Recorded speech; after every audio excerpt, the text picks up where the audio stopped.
Hey guys, welcome back to the channel. Emo Tennis. This is Jim Emerson, Coach Emo. Marco Jimenez. Pilot season. This is our first season on YouTube, doing some reaction videos to various matches that we've recorded using Swing Vision here in Fallbrook, California. In this match, we're playing, Jim and I are playing against Tim and Keane. And we're playing at your home court here in Fallbrook, at Emerson Tennis. If you guys are interested in lessons, reach out to us through this YouTube channel here, direct message us and we'll get back to you. This is the court you'd be playing on here with this beautiful luxurious pool that loves to suck our balls in magically vortex into the pool. Which is fun. But anyways, let's go ahead and start this video. I am going to start with my serve. 3, 2, 1, here I go. Syncing up. All right, first serve, 55, curve, 55 miles an hour. Oh, yeah, Tim's got that backhand. He's got good balance. You'll see later in this. Yeah, I watched this one earlier. He's just so good at the net. A little too long there. Nice try. Yeah, they called me Mario or Luigi because of my mustache in this one. Those guys like to tease us. Oh, look at that. He dropped it. It broke my heart now. No, it was being athletic. Yeah, me hitting a little too long. Yeah, Keane got the back line there on the side.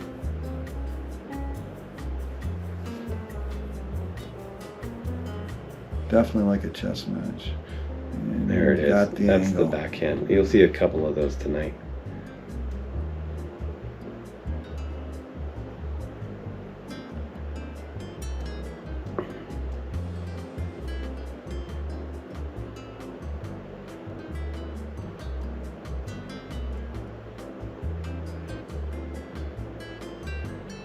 Ooh, yeah, that was a good drop on Keane. He's got some wheels too. Oh yeah, he's got a lot of experience too. Yeah. He's not going to make any silly mistakes. Yeah, he's very consistent. And he gets every ball back. Ooh, not that one though.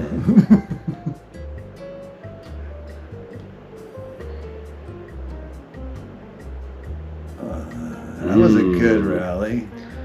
Yeah.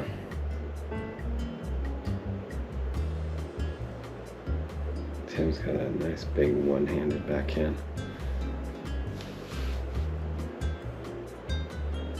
And he's recently lost over 20 pounds. That's going to be real helpful. Oh yeah, that is great. He's such a great talent. He really is. Yeah, it's going to help everything in his game. Yeah, we got a good group of guys coming over, and I said something one time, and I was just kind of like making it up, but when I got there, my neighbor told me that he had lived there for 19 years and had never seen anybody play tennis on the court. And it struck me like, what did the court do wrong? And so I embarked on the idea, if you build it, they will come, from the movie Field of Dreams. And yet it didn't really happen. It happened halfway, but once I met Marco, I think the riches really have showed up, because even in the last 3 months, I would say, we've met new players, we've had great experiences, and so we're building on something, and I think you saw it first. Yeah, you'd repaved it right shortly after I met you. And everyone was like, why are you repaving it? It was such a nice course or court already, but it's beautiful. It was 5 years. I thought 5 years, we want to make this place look outstanding. If it's going to be the Field of Dreams, yeah, now that it's and on good TV. lighting and all of these little things that make it, I don't know, for us guys or gals, this is Disneyland. Yeah. You play on nice courts, nice people, and even when the guy tried to hit me there, it didn't bother me. That's Tim. He gets really upset when I hit at him. Now I'm totally avoiding it at all costs because I don't want to upset Tim. I don't like when he's mad at me. He's a little rough. But he'll go after you. He came after me again. I was having a bad night, but you know, I decided not to play singles in the morning. Oh yeah. That was kind of like, oh, it's just doubles. But it's not just doubles. Not with these guys. They take it real serious. Oh wow! He still- Oh wow! I couldn't get That my was a feet great around, shot. and he Yeah. stuck around. He waited. You notice how he waited? Uh-huh. He didn't go away. Oh, a little long Almost. That there. was a good idea. Yeah. I saw him moving forward, so I figured I had a little opportunity to poke it over his head, but I was off a little bit on this night too. I think they did pretty well against us this night. Well, it was the one, I think, after that we kind of redeemed ourselves. Tim had to leave because we were tied 5-all in the second. Oh yeah. And they had lost the first. And they were up 5-2, so that might have been a factor. Maybe. Yeah, we're gonna let him walk away with that one. I like the way you chopped that one. It was an unusual point. Yeah. I didn't think I'd get that one. I just thought I was going to run the fence. Oh. And then he hit it wide, so that was nice.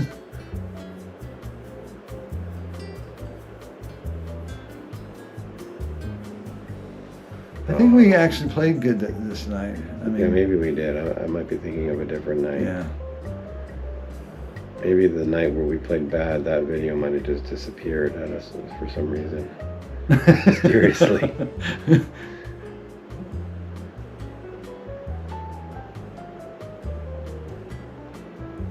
Oh, nice. Okay. Put it right between them, right over their heads. Oh, I just love it when we have the extended rallies. Yeah. And it gets complicated.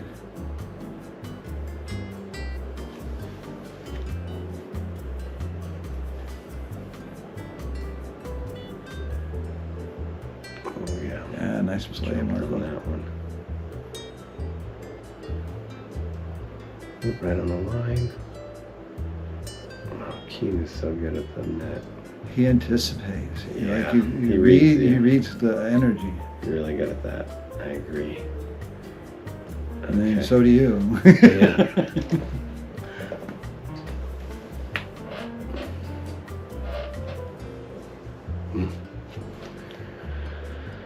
There's my big slice serve.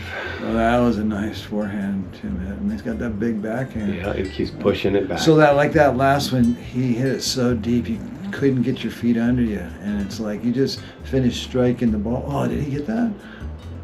I yeah. must have been I long. don't know. Yeah, I hit it out. You see how the ball dipped once it got over the net. That's a tough one. Hard to get your head down there for that. Yeah.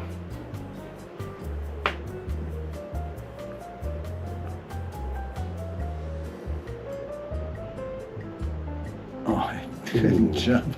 I didn't even bend my knees. I was upset later. I go, why couldn't I gotten lower and I could have jumped?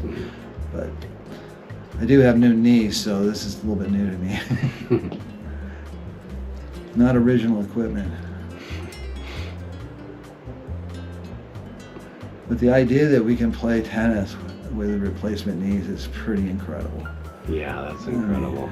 That's a whole new life for you. It did. It's like I got a do-over. Yeah. And there's probably guys watching this right now with debating whether they need to do it or they want to do it. And, you know, imagine the technology in surgeries like that has hopefully been advancing. And maybe, you know, you were saying someone, was it Todd that got a surgery recently and was playing a few months later? He's at a Replacement? little over 3 months, and it's extraordinary because he, sorry,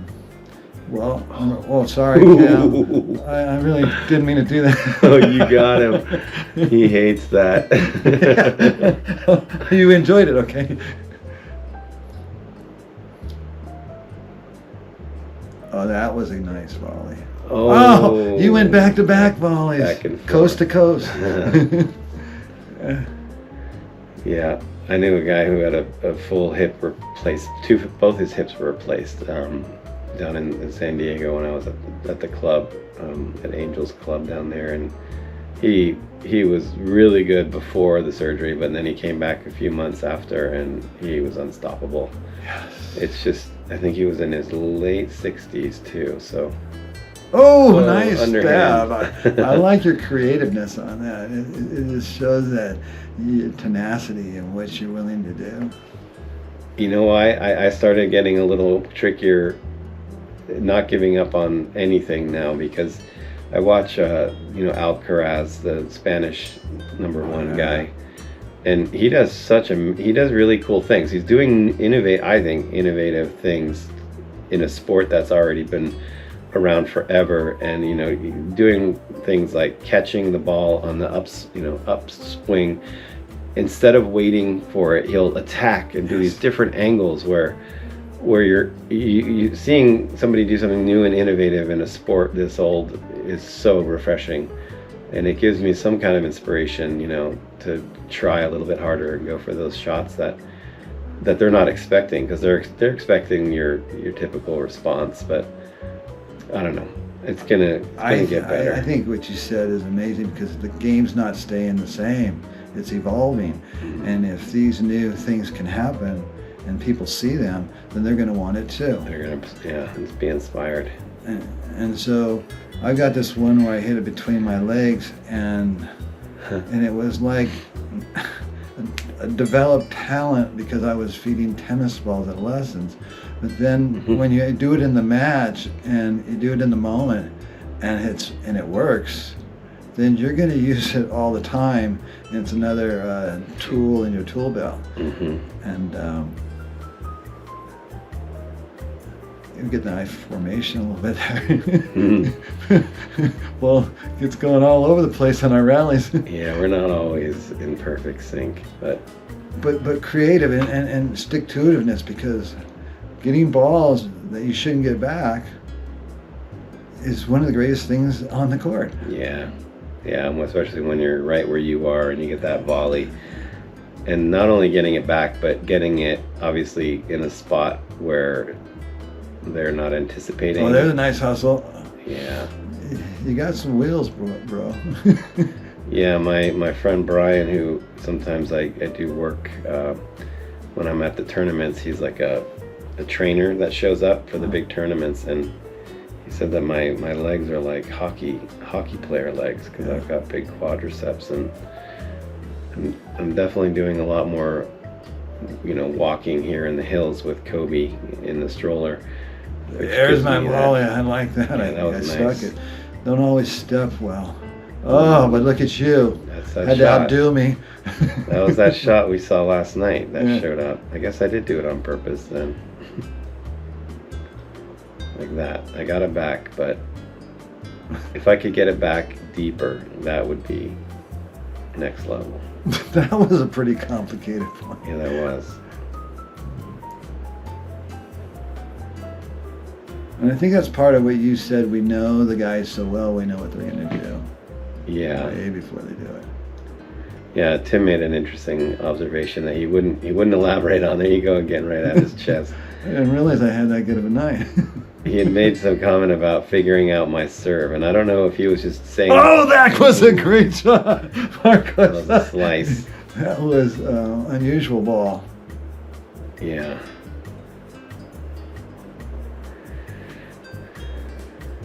Yeah. That was a great return also. Mm-hmm. That was too easy for you, I think. Yeah. It just lost focus. It's funny how your mind it's spooled up at a very high vibration, and then as soon as something like that happens, it's almost like time stands still and you don't know what to do, because there's too many options. It just proves that we're human, that we're all flawed and imperfect, and we could make unbelievable shots that shouldn't have been made, and then miss shots that are routine and seem like something Like that.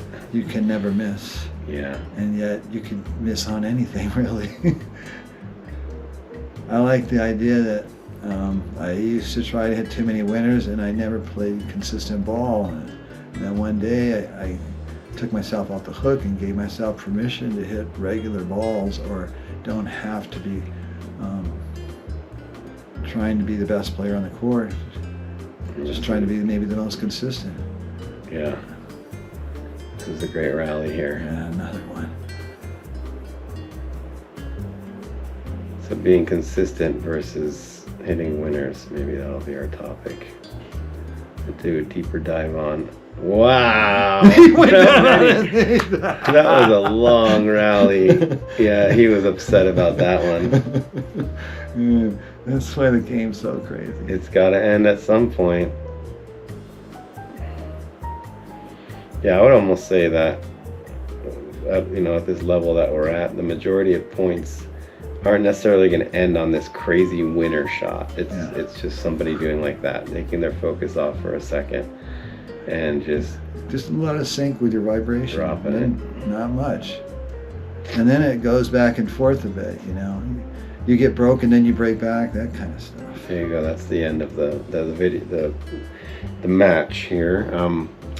So what kind of talking points should we talk about? You said consistent versus hitting winners, so maybe you can elaborate on that point. I think the idea that I find is if I'm playing the middle of the court and picking big targets, and I really hone in on that, I start getting reliability. And as soon as the reliability, you know, chimes in, then I calm down. Once I calm down, now more things can happen. You know, so I know that getting into that vibe, or getting into rhythm, or getting into the flow of feeling like you're going downstream and everything's easy is really where you want to go with your mindset. And I'm telling you, once you get into the downstream and you're feeling it, it gets easier. And then something will trickle in, or your energy get disrupted, or something unusual happens, and in a heartbeat it could be gone. And then you say, that's good. I had a really good vibe, and it lingered. Now I have to create another one, and if I can get this good feeling, then maybe it can catch momentum. So once it does, then everything gets easy again. So you go in and out of that, but when you invite that in, it's more likely to happen. You like that one? I just made it up. You always say that. You always say that. That's funny. All right, cool. Well, then maybe we'll wrap this one up because this is a bit of a longer video, and we'll do one more tonight. So thanks for watching, everybody. Like and subscribe. Reach out to us if you're interested in coming to play up in Fallbrook, and we'll hopefully meet you in person someday. Thanks for watching. We appreciate it. Thanks. Adios.